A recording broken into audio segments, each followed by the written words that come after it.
You want to get out of the olive oil business Like and the into Meyer something. Lansky's, the Jewish mafia, they kind of went into the government. Hey guys, I'm demonetized everywhere. So if you want to support me and the podcast, go to fightbackpodcast.com and you can buy some cool merch like the shirt I'm wearing now. So let's throw out some names. Have you ever heard of a family by the name of Monsanto? Yes. What do you think of Monsanto? You think of chemicals, right? Yeah, the nasty, like shitty chemicals. Would you believe me if I told you they were one of those Caribbean Jewish Pirates of the Caribbean family, and that they got started in the big slave trade in New Orleans? Wow, they were slave traders first, huh? The Monsanto family, way before they got into chemicals, was a slave trading family, one of the most Before prominent. they poisoned us with chemicals. This is a fact, and they don't talk about it. And you have all these people screaming about Monsanto on TikTok and stuff, and no one talks about this. You know, we got to look back into the history, because these are long goals. These people are running on long They look like ambitions. Multiple generations down, and that's why they've been successful. I don't think it's smarter. Yeah. They're looking generation after generation. And it's more particular families, at least in my opinion. I don't think it's all Jews working together, but there's these family networks that are. And, hey, I think I have Jewish friends. I have Jewish friends who are behind a lot of this message because they're good, honest people who are against animal sacrifice. Mm-hmm. They're against blood sacrifice of all types. Here's my olive branch to the Jewish people. I love Jewish humor. I love a lot of Jewish music and Jewish history. They're good at making money.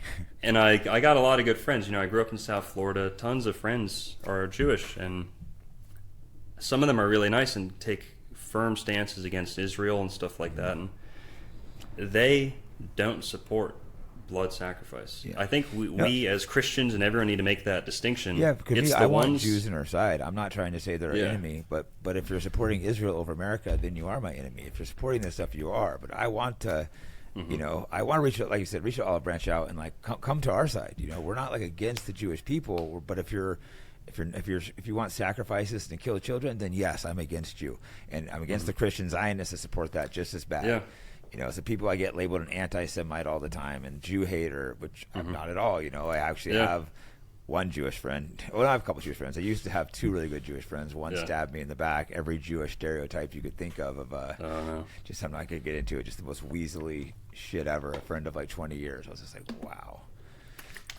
But I still have one good Jewish friend who's been one of the most loyal people I know, extremely loyal. And people call me anti-Semite, tells them to go fuck themselves. Yeah. So. Totally. Anyway, sorry, off track. Where were we? We were Monsanto. Monsanto family. So Monsanto were slave-owning Jews in New Orleans, very prominent slave traders. They like to bury that history, but it's still on Wikipedia. You can go check that yourself.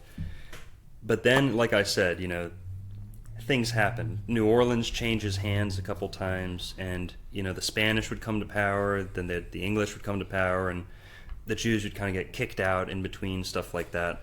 They've been kicked out quite a bit.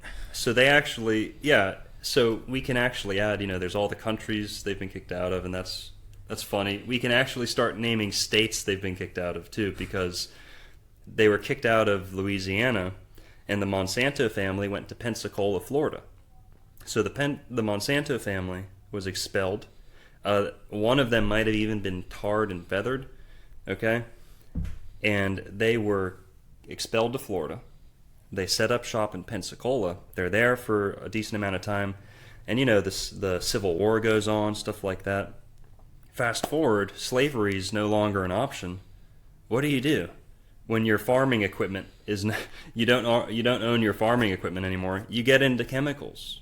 Some poisonous, toxic chemicals to kill us. You just kind of scooch over into another part of the assembly line, or the next ingredient or the next component of the farm that you can fulfill, and they chose chemicals.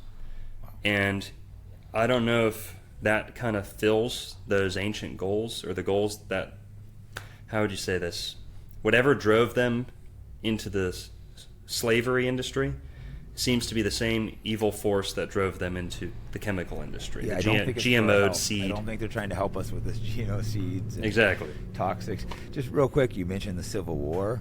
Ulysses S. Grant tried expelling the Jews what were they doing? Cotton speculation or something, working against his army. They actually expelled the Jews for a couple of days, but Lincoln overturned the order. I mean, I don't know all the details behind it, but this is something that's verifiable that happened too. It did happen. It was like Virginia or Tennessee or something up there. You're right. It was during the war, and they were in the North and the South. But let's kind of talk about that a little bit. The next major player in this, and we can name literally 100 Caribbean families who were originally Spanish Jews who got kicked out. They went to the Caribbean, got rich, got into slave trading. Then they set up shop in the Gulf of Mexico and the South and the plantations.